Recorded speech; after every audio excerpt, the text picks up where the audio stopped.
Hey everybody, welcome back to Ravenstead. It's time for another build. Gonna build a Goblin Stronghold.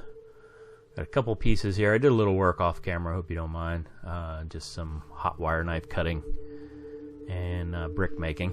So I wanted to go with a smaller size brick. I'm gonna use a craft knife here. I don't cut myself, so don't worry about that. I wanted to go with the smaller bricks just to give a finer detail. Try that. My last build I used 1 centimeter by 2 centimeter bricks. This is half the size.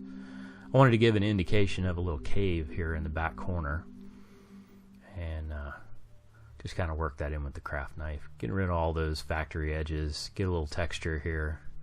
So the idea is to have kind of a rocky base with grassy areas, and then in the back corner I'm going to build up kind of a piece of a tower. I'll roll in a little texture with aluminum foil and brass brush, just making some scratches in there to give it some texture. Alright, let's go ahead and start in on this wall. I like to use hot glue. It goes pretty quickly. It's a little more accurate to use PVA glue, but you do have the drying time, and this one you kind of have to hustle a little bit.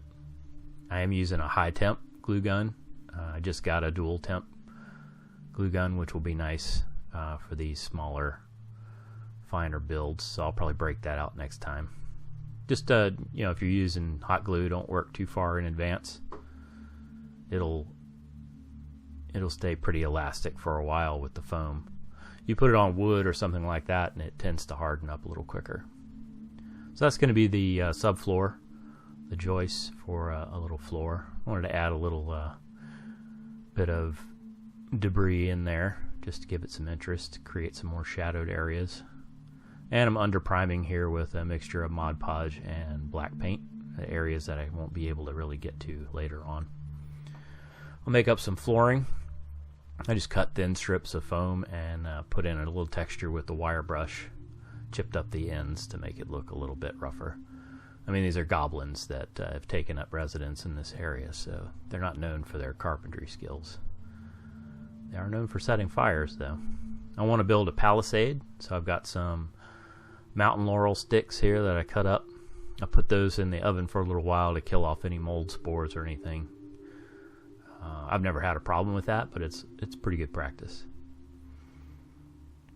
And a little hot glue is into the base. They do stay wiggly there for a little while, so several times off camera I'm just sitting there holding something until the glue freezes.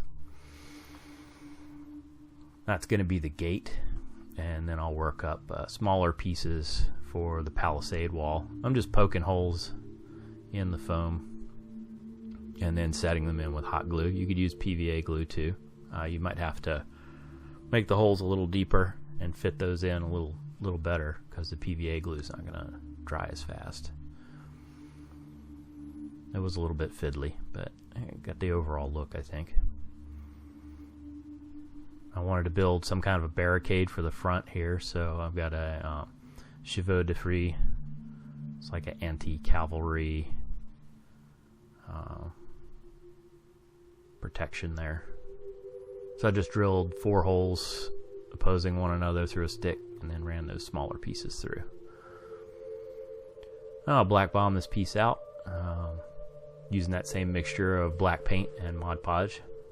Just really scrubbing that in, filling a little bit of the detail, but not too much. I keep it pretty thin so I don't lose all my cool textures. Then we'll do some dry brushing. This is a dark gray, a slate gray. That's my first coat over all the stone areas. I'm pretty willy-nilly with my dry brushing. I don't really worry too much about you know, touching the wood with a little bit of gray or touching the stone with a little bit of brown. It all kind of works out together. That's a medium gray, so we're really building up the highlights. That's like magic. I love this part. That's so much fun. Makes working with all those little tiny bricks worthwhile. Little medium brown on all the woodwork and the planks. You could use just the natural wood texture, but I like to get a good coat of that Mod Podge on everything, so then I just go back and highlight the wood the way I want it. Little light brown color, that'll highlight some of those details in the wood grain. And then a very light tan, this is parchment is the name of the color. And I'm using a dirty brush, so just one color into the next. And then when I do the stones, I clean my brush. So I just wanted it a little bit more on the gray side. Highlighting all the edges, building up all those textures. Get the edge to get that stone look.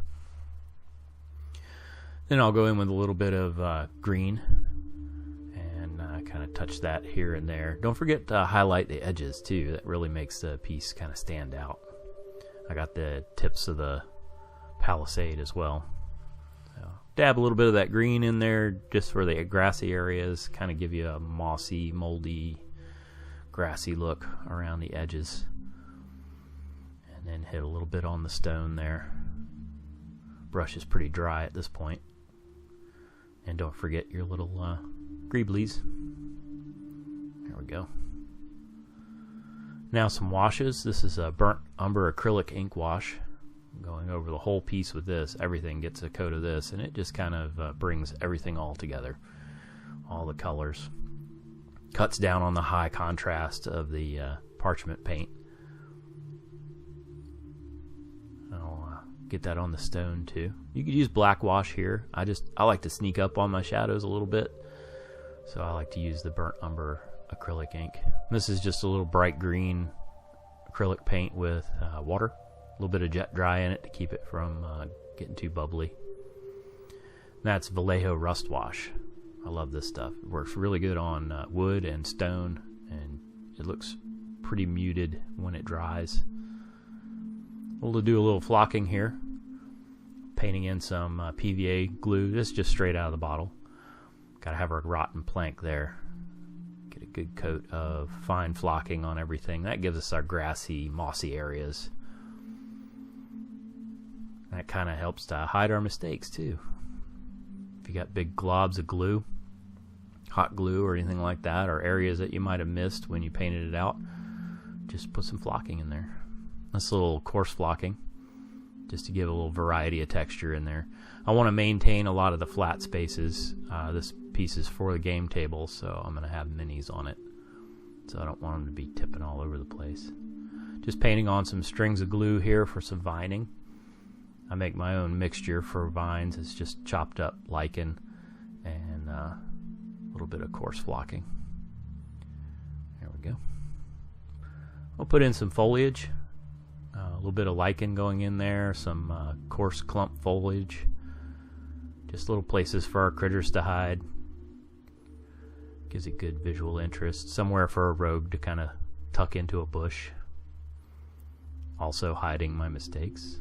I wanted to go with these purple flowers, but then I got to thinking, you know what? Goblins probably would have ate those a long time ago, so I just didn't do it. One last little bush here, and I'll spin it for you and give you a closer look. Here it is, a Goblin Stronghold.